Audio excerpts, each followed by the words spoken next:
আসসালামু আলাইকুম সবাইকে। এখানে হচ্ছে আম্মু চিকেনটাকে একটু ঝুরঝুরা করে রাখছে, এটাকে প্রসেসিং করবে আলুর চপে দেওয়ার জন্য।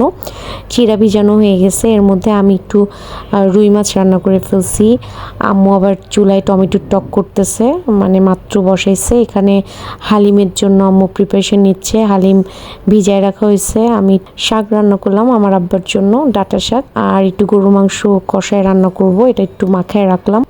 দুপুরে রান্না শেষ করে ইফতারির প্রিপারেশন নিতে হবে, যেহেতু আজকে হচ্ছে আমার ছোটো ভাইয়ের ফ্রেন্ডরা ইফতার করবে। তো ফুলকপিও সিদ্ধ করে রেখে দিছি, ফুলকপি বেসন দিয়ে ভাজা হবে। তো আপু এখানে ভাজা জিরার গুঁড়া করতেছিল আর পাঁচফোড়ন গুঁড়া, এর মধ্যে তো ইফতার টাইম হয়ে যাচ্ছে। তো আম্মু আর আপা মিলে এখানে ভাজাভাজি শুরু করে দিছে। তো আমার ফ্রেন্ডও বলতেছে ও একদিন আমাদের সাথে ইফতার করবে। তো আমি বললাম আজকে আয়, কারণ আজকে ভাজাভাজি করতেছি, কারণ আমরা নর্মালি প্রতিদিন করি না। একদিন ফ্রাইড রাইস খাইলাম, একদিন বিরিয়ানি খাইছি, এক একদিন এক একটা করা হচ্ছে।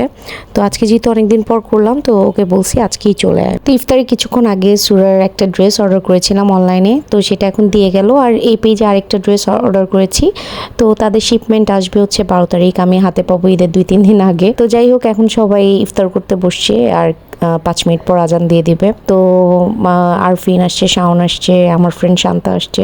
তো ইফতারের পর সবাই নামাজ পড়তে দাঁড়াইছে। তো সে পর্যন্তই, সবাইকে আল্লাহ হাফেজ।